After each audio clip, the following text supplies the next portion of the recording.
Welcome to Order Militaris Radio TV. And today's topic was for last week, but we were introduced to Anthony Sutton and had to cover his few of his books. So we're getting back on schedule here, and we're going to do the what is the ideology of preppers and answer some things we've ran into on Twitter. And we welcome Brother Alexis Bonello to the show. Thank you, AJ, for having me back. It's always a pleasure to be on Order Militaris Radio TV, opening new horizons in independent Catholic media and letting Catholics know what things are really like without the filter of political correctness. So, preppers, I've always been curious about this topic. You hear it said, you frequently run into it when you're looking for property for sale that says a prepper bought it or it was outfitted for a prepper. And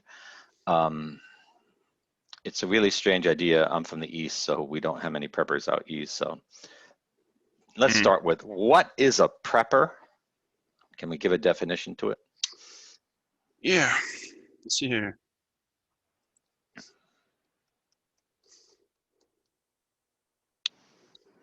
Now this is from the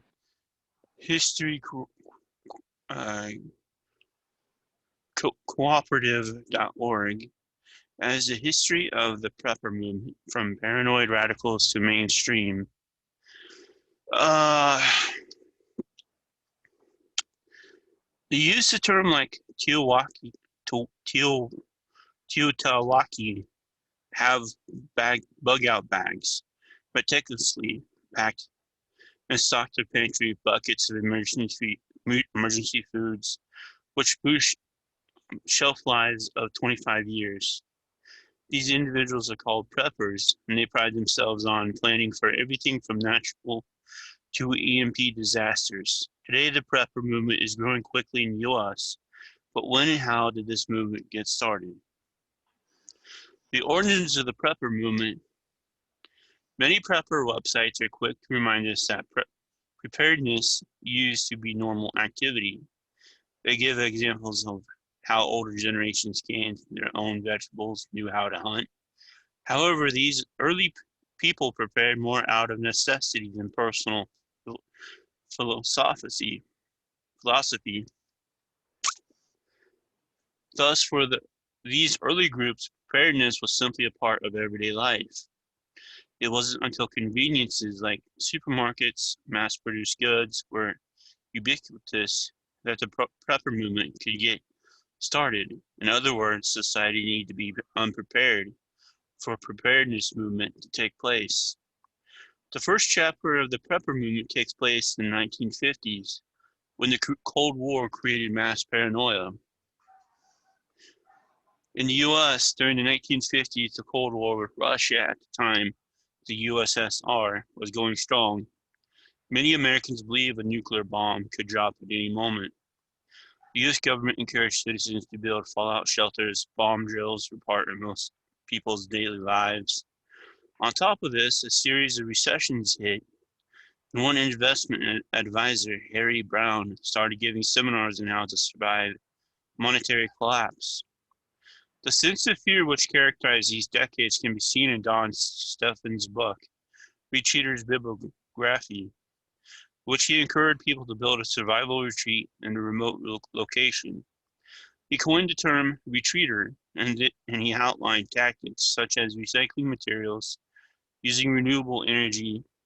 These are the same tactics often discussed by contemporary preppers. In the 1970s and 80s, retreaters and survivalists. In 1975, author Kurt Saxon began writing a newsletter called The Survivor. In this publication, he talked about pioneer skills and early technologies. He is often credited for coining the term survivalist. In 1970, the terms survivalist and retreater were often used interchangeably. However, they soon began to differentiate, and survivalist became associated with a more combative style of preparedness. Later, Saxon wrote controversial books on how to make homemade weapons, such as bombs.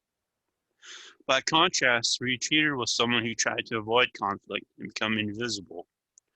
Numerous other books about economic collapse and disaster preparedness were published during the decade.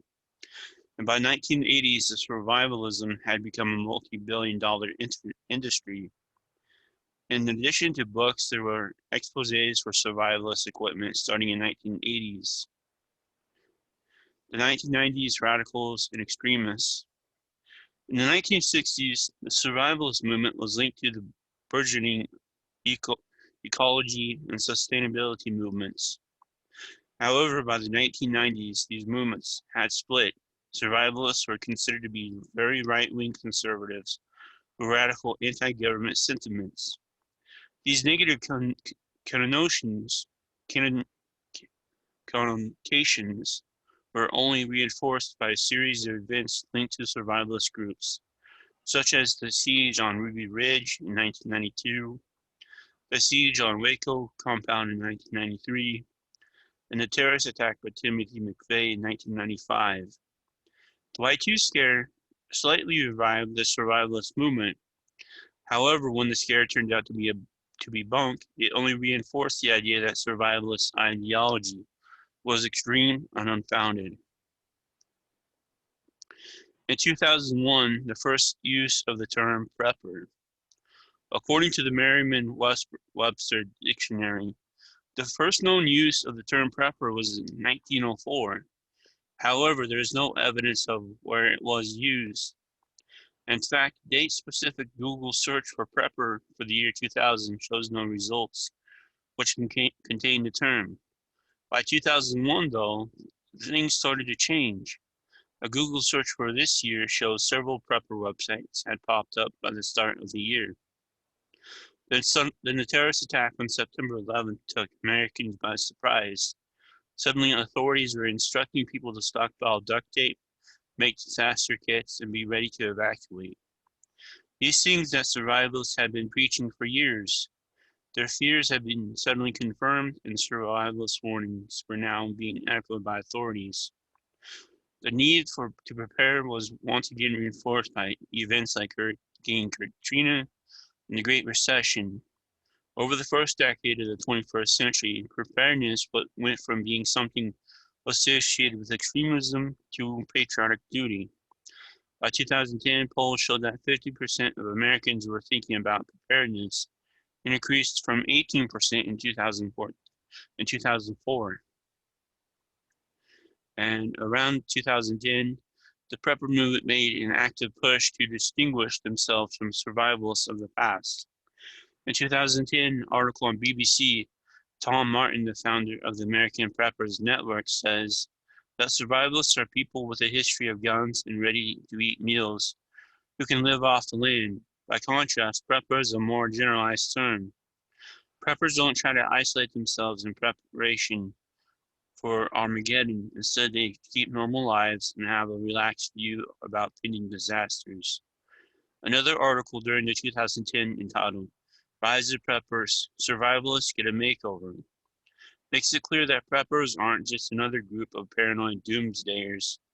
They mostly focus on natural disasters while mixing in some traditional views of self-reliance. Newsweek article from 2010 called The Preppers Movement, Survivalism Light. In following years, the prepping movement experienced a huge boom. Google Trends shows a massive increase in the search term prepper. In March 2012, which coincided with the National Geographic TV show, Doomsday Preppers. Even though the TV show mostly depicted more extreme versions of prepper culture, the movement still pushed a more rational, calm approach to prepping. For example, in addition to selling ammunition, a prepper expo during that period offered classes in emergency suturing and also sold items such as solar ovens and organic drinks. That's a very good history. Okay, so so much of this entire movement has been in my lifetime, and I can tell you I know almost nothing about it because it's been kind of like a fringe movement. But it's noteworthy that big Masonic outlets such like the BBC or the National Geographic are pushing and promoting the prepper movement. So the first thing you should say is, watch out, okay? The origin of this is with the left. It's being promoted by Freemasonry. And this, I would speculate as an anthropologist, this is because they want to promote social isolation. We live in an extremely socially isolated society. You don't talk to anyone except through media they control. You have very few conversations on the sidewalk with your neighbors anymore, at least in most parts, many parts of the world, not all, of course. You're entirely dependent on everything you buy in the local stores. You're not self-sufficient in anything anymore. So, and even if you try to be, it can be quite difficult. Here in Italy, even during a lockdown, they were fining people for planting seeds in their gardens because they wanted you to be completely socially isolated and dependent. But a lot of it has to do, I think, with promoting consumerism, because the prepper has to buy 10 years or 20 years of food. That's a big investment, and so they'll be buying lots of products from big corporations that make them. So I don't see anything Christian about this. So I'm kind of surprised that some people are talking about this in the Catholic community today. Yeah. As it said in the article, that there is, I don't think they shied away from it, but their idea of Armageddon or the last days is where you have to fight it out, not where our Lord comes back. Mm-hmm. Yeah, there has been a few programs, science fiction programs on television in the last 10 years that push this idea where the US completely government central collapses, there's nuclear wars, people survive, and the main characters go around always armed, somehow never out of ammunition, and shooting either the undead that's coming after them or other individuals who are members of rival organizations or groups. And you can see even in an article that you read, there's a slant to the facts, because anyone who knows the facts behind Timothy McVeigh will know he had nothing to do with the prepper movement. He wanted to be in special ops. He didn't qualify for psychological reasons, and he decided to take it out on the U.S. government. And he would have never arrived at bombing a federal building in Oklahoma City if there was not an FBI agent, I think it was FBI or CIA, in his group that suggested it and helped him get all the explosives. So it was definitely willed by the Clinton administration, and that guy disappeared from all the investigations as soon as the bomb blew up. He's like, he doesn't exist anymore, though he was mentioned in early reports as being part of their group. So the Waco things and Ruby Ridge, those were actually just pushed to the extreme by the government that had no reason to call in military forces, because they wanted to create an environment of fear that you must submit to the central government, and any kind of isolation is evil. Isolation from them is evil. When they force you to be isolated, that is good. So there's a slight slant in that article you did read. So, yeah. But Armageddon. So let's distinguish. There are some preppers who are Christians of a kind, and they believe the world's about to end, and therefore you have to get ready. Okay, whether it's going to be the rapture, there'll be some kind of chaos in between, and you have to prepare yourself.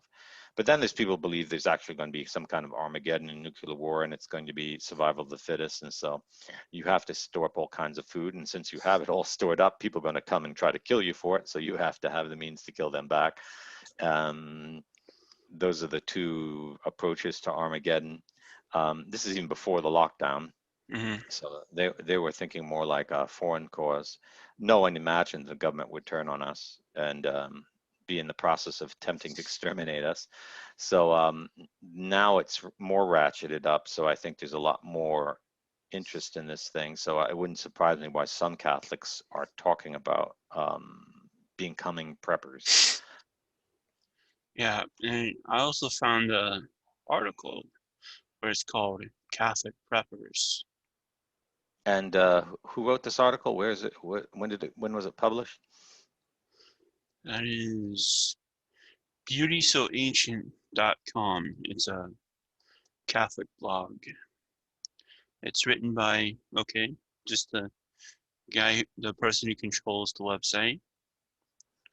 It was written on January 1st, 2019. Okay. And does he state what he means by Catholic preppers? Does he give a definition and give reasons why he's proposing it? Mm. Well, he starts off that they're pretty much like those preppers or survivalists, are people who believe catastrophic disaster emergency is likely to occur in the future. Make active preparations for it, typically by stockpiling food, ammunition, and other supplies. Basically, the definition above is complete opposite of me. My outdoor skills are essentially non-existent, having been raised in New York City. My homemaker skills are minimal. The only skill I have in that area is cooking. I can sew on some buttons and hem some pants, barely. In other words, if there is a great catastrophe, I'll probably last a month if some generous soul doesn't take pity on me and shelter me for a time. Maybe this is why I don't spend my time thinking about the natural disasters until I stumble upon a prepper in some online forum or Facebook group. Usually people fall on either or two sides when it comes to the survivalist discussion.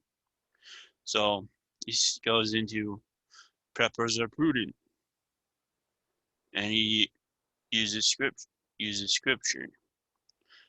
Scripture tells us that a prudent man foresees the evil and hides himself, but the simple pass on and are punished. Proverbs chapter 22, verse 3, chapter 27, verse 12. Therefore, it is fitting for a Catholic father to ensure that his family is prepared in the event of a disaster. It is better safe than sorry approach. Then preppers are paranoid. Then he goes on with Matthew 6, says, Therefore I say to you, be not solicitous for your life, what you shall eat, nor for your body. What you shall put on is not the life more than the meat, the body more than the raiment. Behold the birds of the air, for they neither sow, nor do they reap, nor they gather into barns. And your heavenly Father feedeth them. Are you not of much more value than they? Being prepared for a disaster doesn't address the question if a disaster will come, but it addresses the question of what to do when it invariably comes.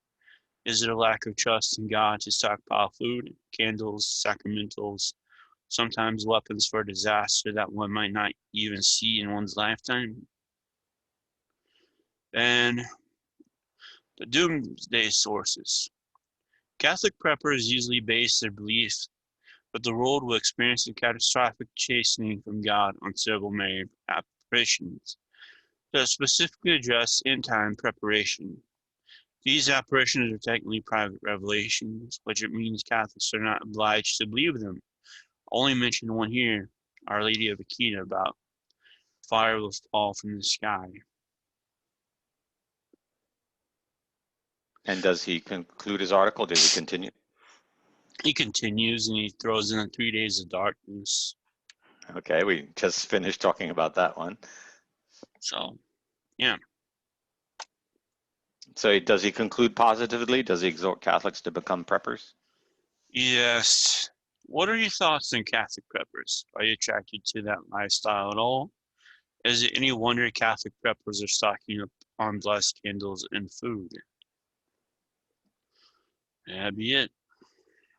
That's interesting that he wrote just a year before the scamdemic, and he says he's from New York City. I'm not saying everyone in New York City is involved with the lodge, but I think it's somewhat interesting. So there's some serious, he doesn't even approach the more serious issues is what is the mission of Christians in the world? What is our purpose in the world? Our purpose is not survival, okay? That might seem radical. I say that because we at Ordo Militaris were proposing the Crusader option, which might be considered by some a survivalist. Now, our purpose is not survival. Our purpose is the proclamation of Christ's kingdom, the conversion of souls, and the witnessing to his resurrection. These are the purposes of Christians, the living of our faith, okay? Yes, our survival fits in that because the Lord says if you're persecuted in one town, flee to another.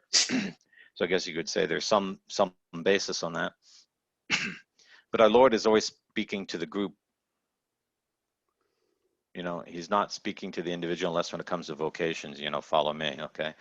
But he's always speaking to the whole society, the whole church when he's talking about these more general issues. So one of the chief theological problems with the prepper movement or the survivalist movement or the retreat movement is we shouldn't forget about all our fellow Catholics, and we should do something that solves the problem in a wider way. Now, I don't deny that some people are just so inert, they'll never react until the end, and so they'll be overwhelmed. Just like you see videos of people watching a tidal wave come towards them, and they don't do anything. They just let it swamp them because they're just so shocked at seeing it or marvel at what's happening that they think it's a television program and they don't start running, and so therefore they don't survive. When the water starts going out of the beach and disappearing, you know, as if these oceans are being sucked up. I guess if you don't know it's a tidal wave coming, you might say, hey, this is really strange. Let me go and look at it. But that reaction will kill you. It's only the person who gets in his car and floors it and gets out as fast as possible survives.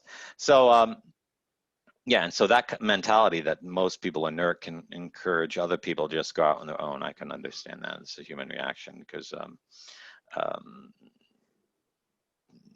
impatience catches in, and it's very hard to red pill people when you're in an actual problem. Just look at it now in the scamdemic. So many people still believe in it. Okay, they're still willing to mask, and if you tell them you don't have to wear it, they react violently. But even of the people who realize it's a scam, almost no one's reacting. They'll still put the mask on, or they're thinking, well, they won't force me to take a vaccine, even while national legislatures all around the world are bringing forward bills to make vaccines obligatory, vaccines that would kill you. I guess the only good thing is they haven't found a vaccine yet. So if they pass laws requiring you to take it and they haven't yet developed it, then you're safe. And I don't think they'll ever develop it because scientifically it's impossible to vaccinate yourself against a virus that's constantly changing. Your vaccine would take longer to produce than the virus will maintain in that state. It's always changing. The virus itself is always changing its genetic code slightly. So a single vaccine is unlikely to work ever.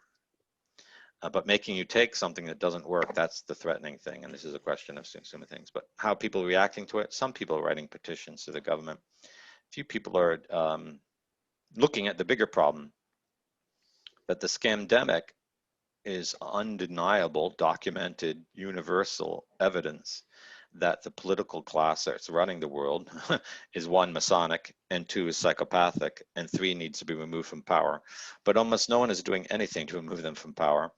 And if they're left in power, they're going to do to us what Hitler did to Germany, because it was the same group. They want mass murder, and they want complete control over human beings, and they use terror, okay? They use terror to get you to change your way of life and your way of thought and your way of reacting, and to get more control over you. And the scamdemic is a prime example. It's the most historic example in the entire history of the world, using terror, kind of the way they used the terror of watching a murder during the initiation rites of the Knights of Columbus to get you to buckle down and become a member and not act on it. Okay, they don't want you to act on terror. They want you not to act, because that controls you. Kind of like if you're driving down a dark road at night, there are some animals who, when they see the headlights, freeze, and so they're hit. Okay, and that's the reaction they want. They want you to freeze from the terror, so then they can control you. They don't want you to immediately react and run away. Okay, so to a certain extent, the reaction to the undeniable evidence that the world leaders are just psychopaths and are involved in mass psychosis, trying to create everyone, give everyone the idea that this pandemic exists, and it doesn't exist. You have to wear a mask. And I saw the most absurd thing the other day. Twitter was sharing it to everyone. Wearing the mask will make you immune. Yeah. Wearing the mask is a complete contradiction of the truth. And when you see things like that, you know Freemasonry is behind it, because you know that if the mask worked, it would prevent you from getting infected, and therefore you would never become immune, because you only become immune when you're slightly infected and your body resists and reacts and creates the antibodies. So the mask can't make you immune. In fact, wearing a mask will make you not immune. So they're reversing the truth, just like these tradies, Michael Matt at the Remnant says, recognize and resist. Recognize that the arch-heretic, communist, apostate Bergoglio is the true Pope without any question, but don't agree with him on anything and resist and disobey him. Well, that's completely Masonic, because you must recognize and obey legitimate authority. At the same time, you're obliged to discern whether the person who claims to have authority has it or not. Those two things are Catholic. He wants to cancel the second one and cancel the first one, because recognize and resist cancels both obeying legitimate authority and recognizing whether someone has it or not. And the only two people who would want to cancel the two principles of true Catholic obedience would be Freemasons. So why is Michael Matt pushing a Masonic concept? And a lot of trads push that. Probably because he's a graduate of Christendom College, which was founded by a member of the CIA, and who most likely was a Freemason. But he was a member of the CIA, that's undoubtable, and he wasn't buried in consecrated ground. He was buried on the grounds of the university, so all that is strange. And he wasn't a Catholic. He married a Catholic, and then 8 years later founded Christendom College and wanted to start teaching Catholics how to be Catholics. He had never been Catholic. And we see a lot of this. Taylor Marshall, 1 year after being ordained an Anglican priest, he becomes a Catholic, and now he's telling you how to be a Catholic. So many others. Salsa Cisco, I think Salsa is a former Freemason. He admits to being a former Freemason. And so many other people who are fallen away and come back, like Michael Voris or Christine Niles or John Henry Western. They fell away, they came back, and now they're going to tell you how to be a Catholic. You know, whatever happened to the credentials being you were always a Catholic and you never gave up the faith? Those are the people you should listen to. But you notice how the mainstream media will never promote people like that.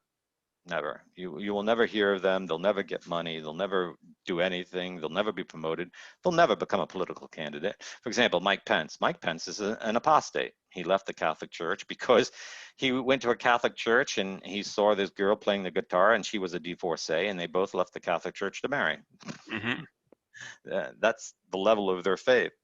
Or people saying the most absurd things, like there's a priest in New Jersey now who wants Trump to consecrate America, the United States, to the Immaculate Heart, as if Trump is a high priest, maybe of the lodge he is, but not in the Catholic Church, or whether the President of the United States could even consecrate America to the Immaculate Heart when he himself is not even a Catholic.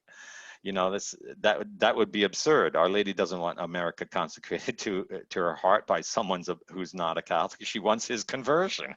Okay, so that's the Catholic principle. So all these things are mixed up and mixed together, and people are just completely confused.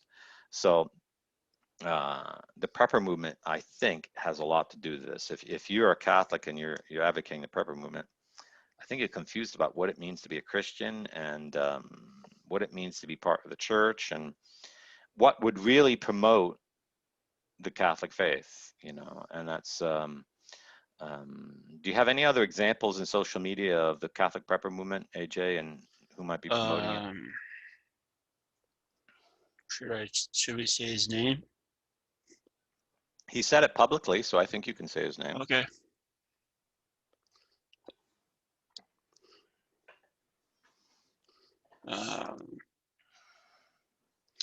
Let's see. Oh, you're gonna show it to me? The Volner guy. Curtis Volner, who Curtis. Curtis Volner, who works for Church Church. Militant. Yeah. Mike Church. Not Mike Church, no, Mike Borg. Yeah. And what did he say exactly? He's preparing a list for Catholic preppers. He wants to give them counsel on how to become preppers. Mm-hmm. Is he a prepper himself, or he just decided he's going to start giving everyone counsel on how to be a prepper? We don't know if he's a prepper, but it seems like he wants to create a list and inform the people. Okay, so this he did in response to knowing about the Crusader option. We asked him if Mike Force would like to talk about the Crusader option. Mm-hmm. No, they decided to promote Catholic preppers. So here we have a classic example of people who don't want to even break free of the whole concept and error of individualism, and not want to do anything for the church, but want to promote something that really breaks down society and separates people, which is not the way to go. It's the exact opposite way to go. And I was very surprised by Curtis's response to that. And he's never explained it. And I don't think he will, because it doesn't make sense. It's part of Church Militant, who decided to start the total, what is it? Total front or full on resistance. First it was the resistance movement. Yeah, now it's the full on resistance. Full on. Yep. But I don't think anything ever became of that. I don't think got any response from it. So I don't think Catholics in the United States yet realize how serious and how deep the problem is. Mm-hmm. Because they would have to unpack all the lies they've believed in. They've been fed an entire plate of lies from their birth, and they live in that world, and that's what keeps them optimistic. If they have to unthread all the lies and take down all the icons of lies that are in the room of their mental world, then they realize they're not living in the land of the free and the home of the brave. They're living in a Masonic nightmare, and they're enslaved. And it's all with the purpose of damning them forever to hell. Mm-hmm. And that now the Masonic powers have gotten complete control of the Catholic Church. They're paying the Catholic Church in the United States $3.5 billion a year to keep the door shut, which is actually small pennies for them. So they probably decided it's worth it, because now they're out for the ultimate power grab and building the kingdom of the Antichrist. And to react to that, I don't know if, with all the MK Ultra tactics that have been played on people in movies, popular culture, public school, mainstream media over the last 30, 40 years, how many people are psychologically healthy enough and strong enough to react to it rationally without freaking out. And I think that's why a lot of people just prefer to stick their head in the ground like an ostrich. Mm-hmm. Yeah. That's where the books by Anthony Sutton come into play. Yeah, he just basically takes a pickaxe and just destroys all the lies, takes down all the lies. And this is why, contrary-wise, in Ordo Militaris, we promote the thing called the Crusader option, which is Catholics going to the countryside and building a town, okay, where they can all live the faith without being persecuted and work together for the mutual benefit, mutual education, mutual economic prosperity, and mutual defense. And some people in media have tried to characterize it as some kind of radical, idea. People constantly repeating the same question, though I've answered it many times. Aren't you afraid that they're going to do to you like they did to Ruby Ridge? And why they want to instill fear in people, I don't know, because we're not Seventh-day Adventists like at Ruby Ridge. This is not a cult. This is not under the control of one person that's telling everyone what to do and what Kool-Aid to drink. It's quite the opposite. And so because true Catholicism, no one's controlling what you think. Mm-hmm. Yeah, we all believe the same faith, but no one's controlling what you think. So one thing that characterizes most of these online apostolates is the guru in it wants to control what you think. And how dare you disagree with him? He'll just ban you if you point out any inconsistency. And he won't ban you because you're swearing or tweeting out impure things or you deny the Catholic faith. Well, on Militaris Cath, I'd ban you for that, but that's just because that's just not Christian comportment. They'll ban you for pointing out that, what they're saying is not correct, or that's not the teaching of the church, or what they're saying doesn't make sense, and they're trying to distort reality of the faith or something. They ban you for disagreeing with their magisterium because that's what they're promoting. Mm-hmm. Yeah. Like yesterday, the tweet about Christian College was heating up and going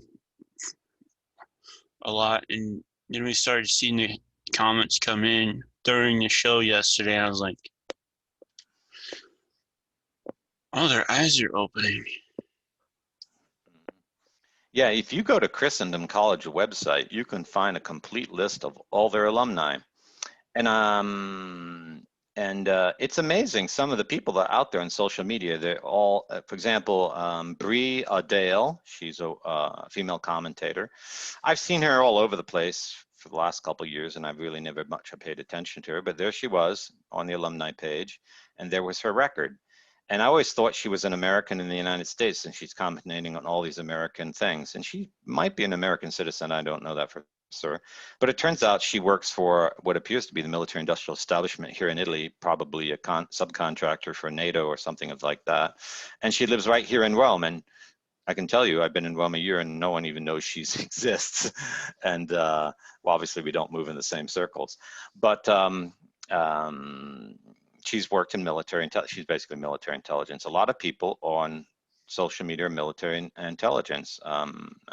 Carpenter, who's at Mike Church's radio, he's military intelligence. The husband of Mikey Hickson is U.S. military intelligence. Some Catholics I know, I won't mention their name, have told me that they're military intelligence. And these people are all on social media doing social media. So you have to begin to ask yourself whether social media is being manipulated, because I have not worked in military intelligence. I have no relative who worked in military intelligence, but the little I know about U.S. military intelligence is, excuse me, for anyone out there I might know who's a member or was a member, this is not to offend you. I wouldn't believe anything they say because they're trained to lie, okay? And if there was that famous case of that Israeli spy who stole secrets for 20 years from DOD. He was in Israeli military intelligence, but he became a Catholic, married a Catholic woman, raised a Catholic family, but he did it all because he was a spy and wanted to infiltrate the US government and steal secrets. And after they caught him, they found out he even admitted under interrogation that he never loved his wife and never believed in the Catholic faith. And he had like 3 children in a big Maryland house. His wife was absolutely devastated. So, because he's an Israeli spy and he was trained to lie. And most military intelligences around the world, or intelligence agents like the CIA, run on completely immoral basis. Well, the CIA was founded by Skull and Bones, so what can you, shouldn't be surprised. But we have to be cautious in social media whether the people actually claiming to represent the Catholic faith are really representing the Catholic faith or trying to control the narrative. These two, we've made 3 or 4 overtures to Church Militant over the years. One to tell them about our organization, one to help them do fundraising, help us fulfill our mission. We've done the Crusader option. Each time they've either ignored or started doing some of their own, claiming their own new thing. EWTN's the same. It makes you think that they are controlled and they have to follow strict narrative rules. For example, EWTN told I have a letter, an email from their general counsel, that's their highest lawyer, board of directors. It would have disastrous consequences if they let anyone know that an organization like ours exists, to protect Christians. And that would be disastrous consequences. And then about a year later, they started promoting fundraising for persecuted Christians, thankfully. But who did they do it with? The Knights of Columbus, which we have shown is most likely a Skull and Bones op. And EWTN is just, in recent years, has become heavily under control of Opus Dei, which many people believe is also a Masonic organization. Since they didn't back Franco, they backed the communists in the Spanish Civil War, and they always side with the left. And that's why they're just lovers of Bergoglio and want everyone to know that he's ordaining their priests. Mm-hmm. So when you start sketching out all the connections, you really have to start doubting whether a lot of what's being said in Catholic media about what Catholics should do and not do is really just manipulated by the Lodge for their own ends. Whereas a truly Catholic proposal like the Crusader option is ignored by them all. They won't even talk about it. They won't even admit it exists because they're under rules about what to say and what to not to say. You did a recent tweet to all those big Catholic personalities. What was the topic? I forget now. That they were saying a Catholic can't vote Democrat. I was like, Oh, true, yeah. but a Catholic can't even vote Republican. Yeah, and you got completely blacklisted. They didn't even reply to you, which Mm-hmm. means that they have meetings among themselves to decide who they talk with and who they don't talk with. I saw this in 2018, and from what I've seen, I suppose, I don't know for certain, but I speculate that John Henry Weston organized all the trads together, like Michael Matt and the Catholic Family News and Skojek and many Catholic bloggers and news sites, to not talk about the invalidity of benefits on initiation and blacklist anyone who does, because they were going to hold the position that Bergoglio is the Pope, because Bergoglio is the Freemason. And why they did that, I don't understand. But now I'm more inclined to believe that they are Freemasons, or they are being controlled by Freemasons financially or intellectually, and or they're in social systems that are controlled by clergy that are Freemasons or Mm-hmm. in league Freemasons. And so, because that's just not Catholic. A Catholic doesn't draw a line in the sand and say, I'm never going to talk to those people because I disagree with them. I mean, I disagree with Sedevacantists, but I'll talk to them.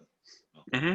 I disagree with Lutherans, but I'll talk to them. I Mm-hmm. disagree with Jews, but I'll talk to them. I disagree with the Orthodox on many things, but I'll talk to them. I disagree with Bergoglians, but I'll talk to them. Only if someone starts saying absurd things, and I was just like, okay, come on, that's enough.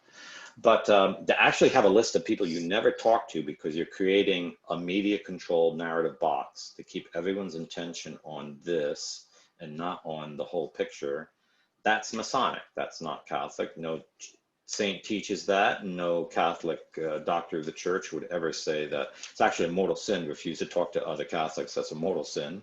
Okay. The only time you can refuse to talk to someone is if they've offended you and they have not yet apologized. Okay. And then you have the right to not talk to them. Okay. Because that helps them understand they've committed a sin. Or they do something outrageous, like someone comes to your house and starts undressing and you throw them out. You never let them in your house again because they did something wrong and now they've not apologized. But even if they did, you would doubt their sanity. So you would set up a barrier and say, I would not let you into my house anymore. But, you know, merely to start a discussion on what's Catholic to vote for, to cut one off. And later it came out that Taylor Marshall, a lot of these guys, maybe even Mike Church, are on the committee to promote Trump among Catholics. I don't know what they call this committee. And they've been recruited to a political action committee, and they're using their media outlets to push the Trump campaign. You know, we've informed them all that Trump's family has been like this with Brown Brothers Harriman for a century, and so he's most likely a Mason. Matter of fact, he just is going to nominate someone who went to Masonic University on the Supreme Court. There should be a Catholic reaction to that. These people aren't reacting, so there's something more going on. Mm-hmm.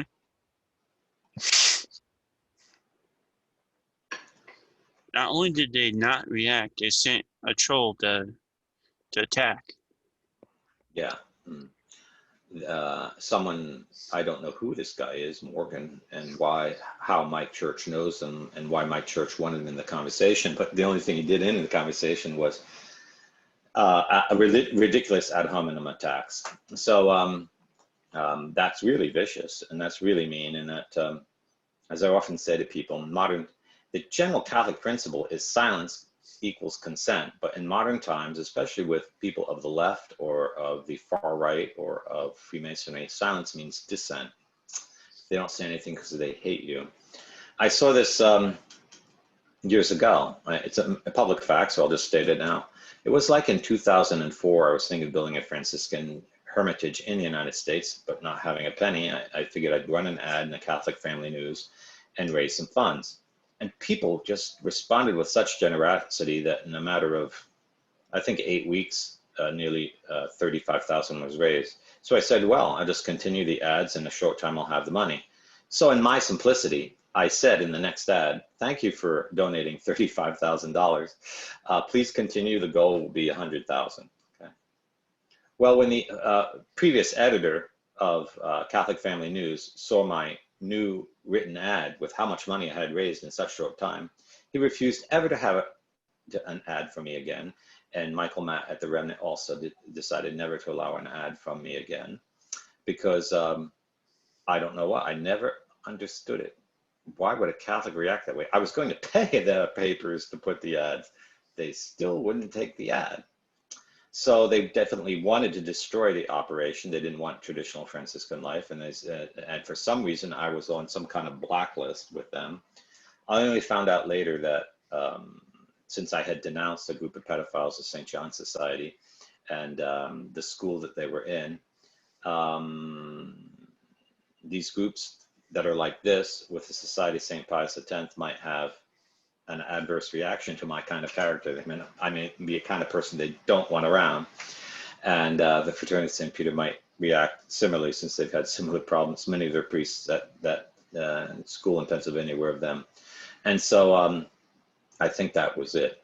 And I think they applied pressure on those two publishers to do that. I'm not saying that they're in favor of pedophilia, not in the least. But this is the kind of systems of control that are just not Catholic and are destroying the church, okay? We have to promote what is good, what is right, what is honest. We have to keep talking to one another. We have to work for the common good and defense of everyone.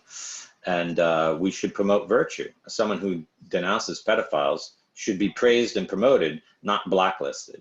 Mm-hmm. And all the vocations I would have received in the last 16 years, and I didn't receive, those men who would have saved souls and saved sinners, these men control those papers. They're going to have to answer for it before Almighty God. And because I did what I could do. If you can't have any paper that will promote your ad, what can you do? You can't do anything. So that's why I came to Europe and started coming to Europe, because I knew that somehow the church in America had been completely controlled by enemies of tradition, enemies of holiness. And that's why I'm very concerned why Curtis would start talking about Catholic preppers now, you know, in response to our suggestion, which is more Catholic. Mm-hmm. It's almost like he wants to undermine it, promote people to go out and separate and not unite. And so consequently, the state, the Masonic state now has more power because there's no opposition. Because if a battle is taking place and Catholics need to defend themselves, and one Catholic stands up on the walls of the city and says, "To arms, men, we must defend ourselves," and the other one says, "It's best just to all go your own separate way," who is working for victory and who is an agent of the enemy? I think it's pretty obvious. Okay. And whether it's because they're controlled by Masonic ideas or they are Freemasons, it's hard to say. It's like when we outed Zermatt, how do you ever pronounce his name? Zermatt the other day. He wasn't even, you know, he's not even upset that we suggested he's a Freemason. He just called us an idiot, which is the exact Masonic reaction, because you're stupid because you're not a member of the lodge. Mm-hmm. And I'm not saying he's a Freemason. We still don't know, but his reaction is telling, because we even asked if he was a member, and it took him 3 times to say no. 3 responses before he said no. It's like there was something in his mouth he just couldn't get out. Well, he knows now. We informed him that the Republican Party's been controlled by the Masonic lodges since at least the 60s, and he remains an ardent Republican. Mm-hmm. So I think he's made his decision, and it's not one based on faith. It's based on, you know, sucking up to power. Okay, even if that power is diabolic. So these are the dangers in the prepper movement. So call it a Catholic prepper movement, and we see the prepper movement doesn't come from the Catholic Church. So why would you try to bring it in the Catholic Church and convince Catholics to follow it? This reminds me of what was done with the Charismatic movement. The Charismatic movement was founded by Protestants who wanted to destroy the Catholic Church, and it was brought into the Catholic Church to destroy the Catholic Church. Thanks be to the Holy Spirit, a lot of Catholics actually weren't deceived and became devout Catholics and left the Charismatic movement, but the Charismatic movement ruined Christendom College. Mm-hmm. Not Christendom College, but Steubenville. And now you find it very common all over the place, and it's just Satanism is what it is. It's spiritualism based, where you accept communion with any spirit that's out there, and that's Masonic, that's Satanic, that's not Catholic.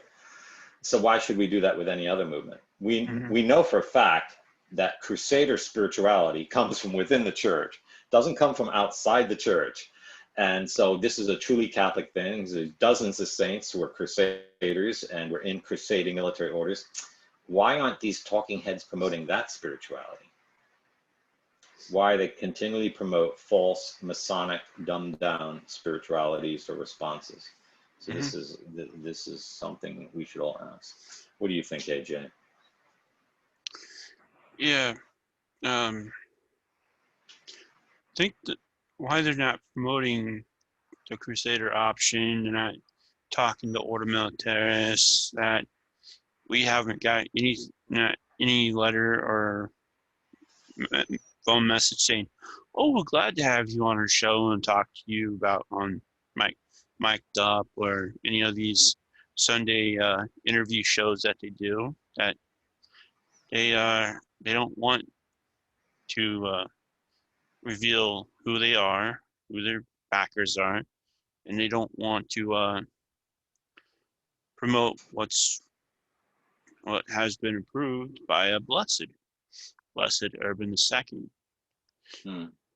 Yeah, the irony is that one calls itself Church Militant and the other calls itself the Crusader channel, Crusader Veritas Network.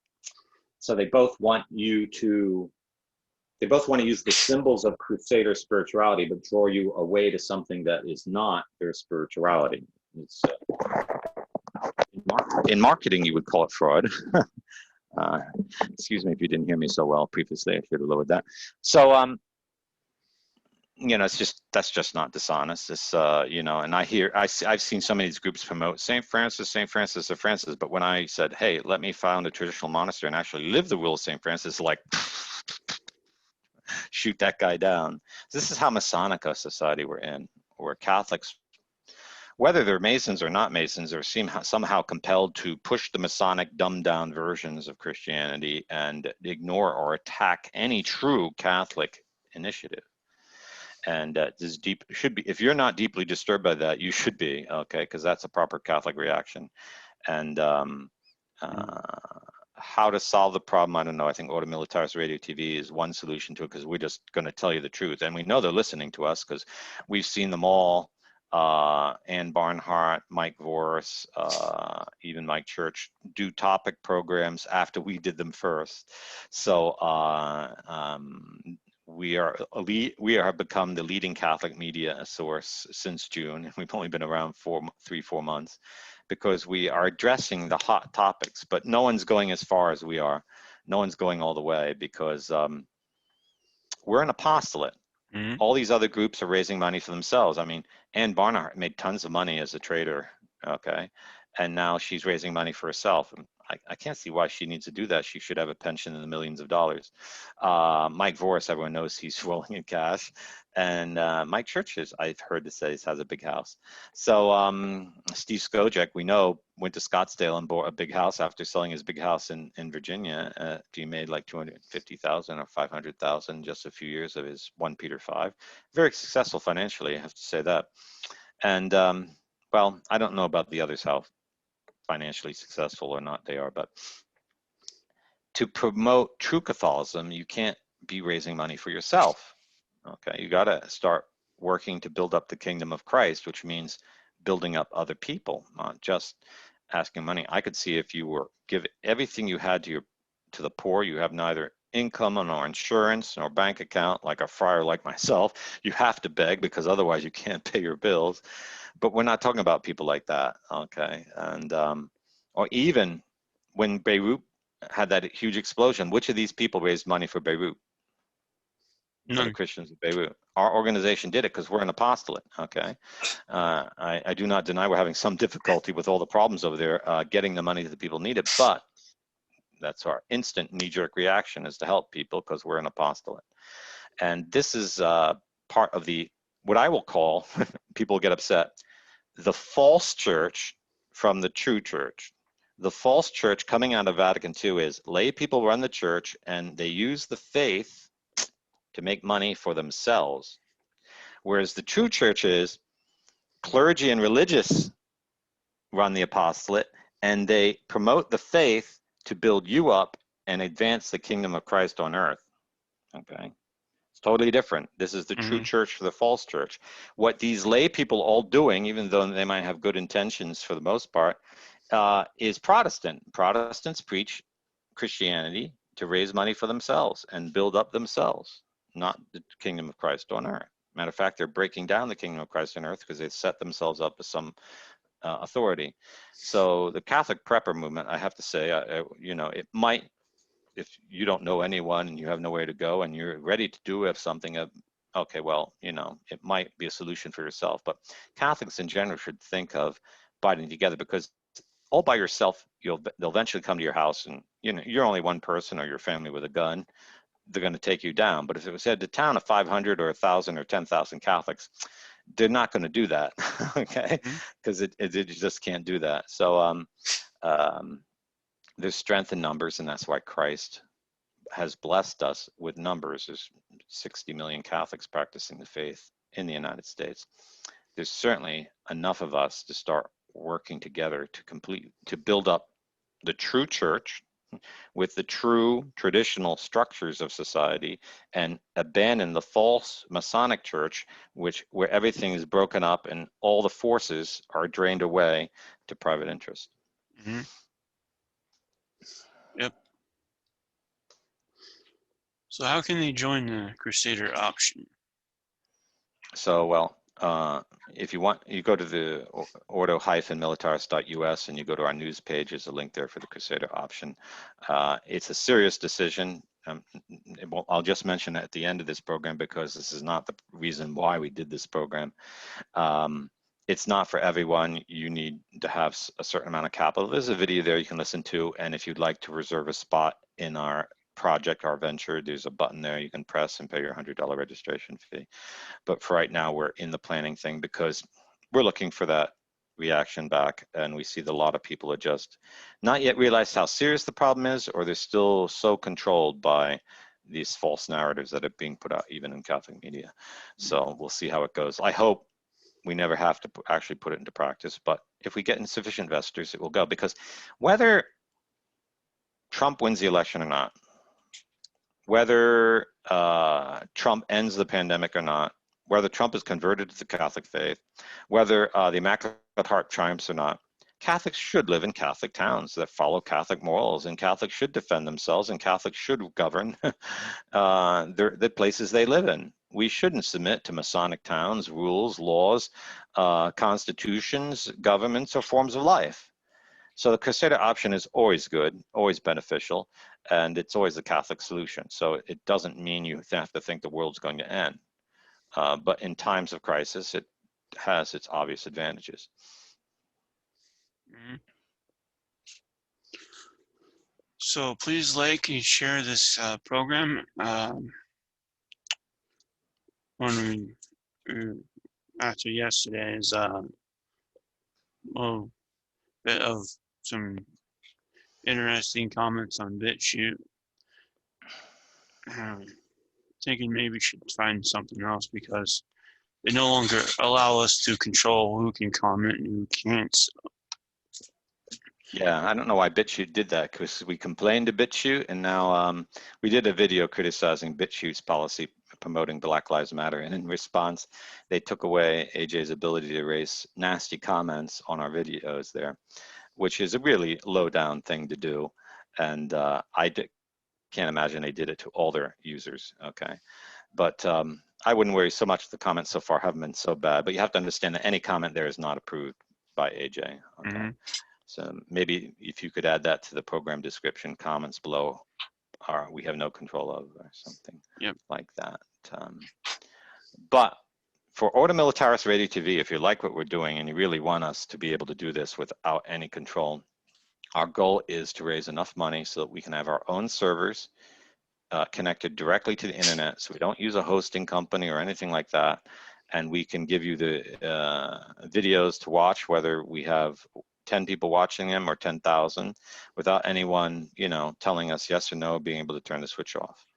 And until we have that, we have to manage our relationship with these online platforms. And that's why at the bottom of every show, there's a button. If you'd like to make a free will subscription, that's where the money goes. It doesn't go to AJ or I. It goes for that purpose. So please be generous if you want truly independent Catholic media to succeed and thrive. This is Ordo Militaris Radio TV signing off. Deus fault. Deus fault.